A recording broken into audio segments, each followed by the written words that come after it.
In the Bible, there has been many prophecies that prophesy the coming Messiah. This Messiah was the one that would fulfill all the prophecies about himself and make sure to validate that the Bible was true.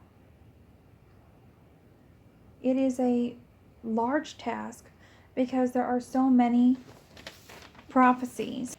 The earliest prophecy in the Bible was in Genesis 3:15. God said to the serpent, "And I put enmity between you and the woman, and between your seed and her seed. He shall crush your head, and you shall crush his heel."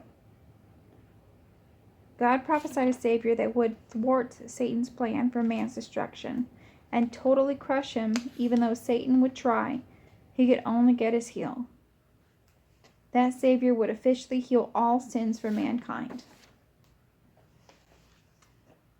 There are plenty of biblical prophecies in the Old Testament about the upcoming Savior, which is also called the Messiah.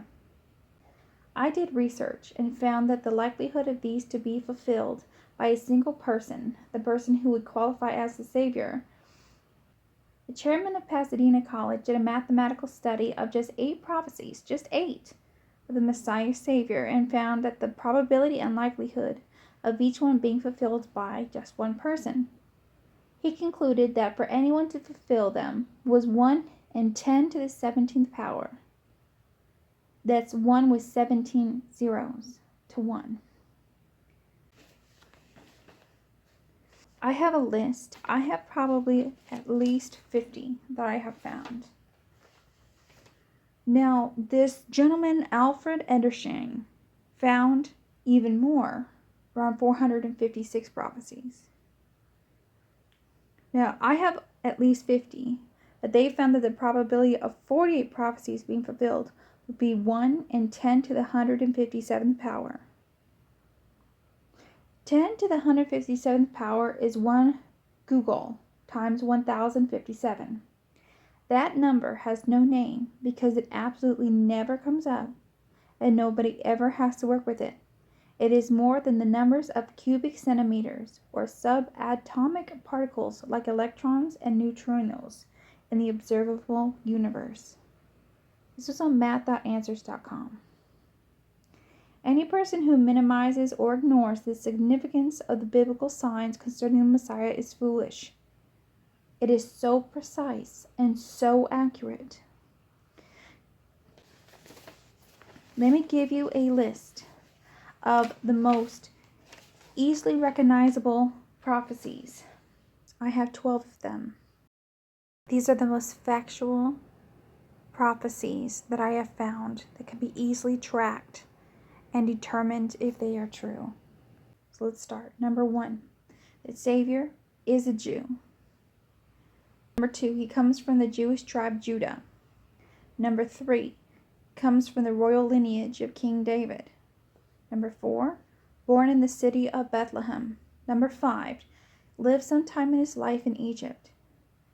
Number 6, has healing powers. Number 7, sold for 30 pieces of silver. Number 8, hung on a tree. Number 9, pierced in hands and feet. Number 10, no bones broken. Number 11, buried in a rich man's grave. And number 12, his body never decayed.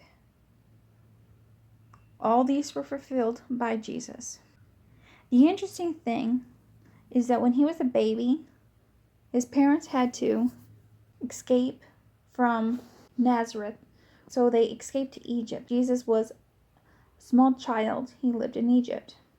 He was betrayed by Judas and sold for 30 pieces of silver. That's number 7. Number 8, he was hung on a tree. The cross was completely made of wood, so it is a tree. Number 9, pierced in hands and feet. This is crucifixion.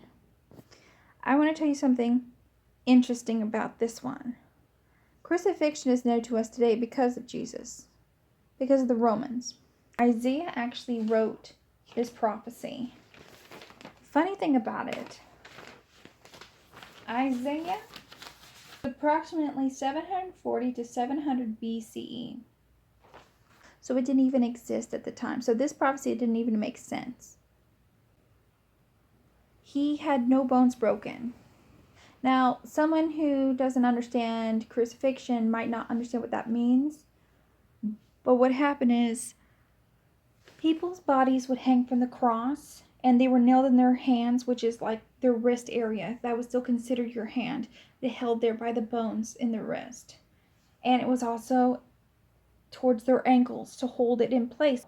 And the people had struggled to breathe. They'd have to lift up their bodies to take a breath. Otherwise, they couldn't breathe. After a while, when the Romans got tired of letting them hang there, they wanted them to just die, because it was a very agonizing, slow process. The Romans would break the bones in the legs, so the crucified couldn't lift themselves up anymore to breathe. So this is what normally happened in crucifixion.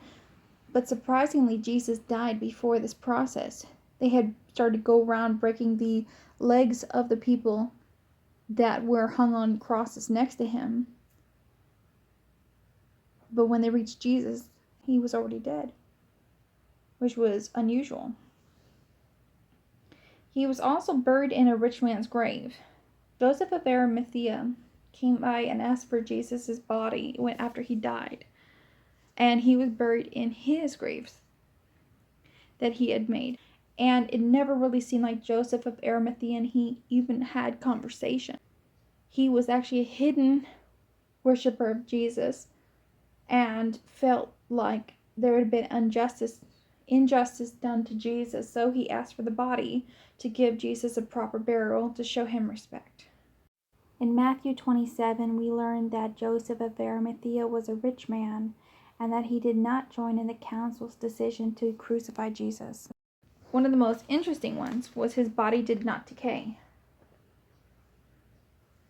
It is believed the fourth day after death, the body starts to actually decay. Well, Jesus was buried and rose on the third day. And so therefore his body never reached the fourth day and never started to rot. So that one came true as well. For the royal lineage of King David, you can read in Matthew about the lineage of his mother that comes from King David and how it goes directly to Jesus. So that was also fulfilled. And he was from the tribe Judah. So therefore he was a Jew. And obviously he had healing powers because there was many testimonials and many witnesses to his healing. The Bible is made up of 66 books. These are a library of assembled books from thousands of years old. The oldest one thought to be Job. Leviticus goes back to 1500 BC. So you're talking 3,500 years ago. Why would they risk their credibility? Why would they put it all on the line? To have all the evidence be disproved. And these are prophecies about a Messiah that wouldn't come till around, that died around 33 AD. So why would they risk it all? Why would they be willing to have these prophecies if it wasn't true? Some of them not even making sense when these books were written. That is something you have to consider. If just 8 prophecies is 10 to the 17th power, and that's only 8, and some have, like me, I have at least 50, so 10 to the 157th power, and the likelihood of that is so astronomical that they don't even have a name for the number.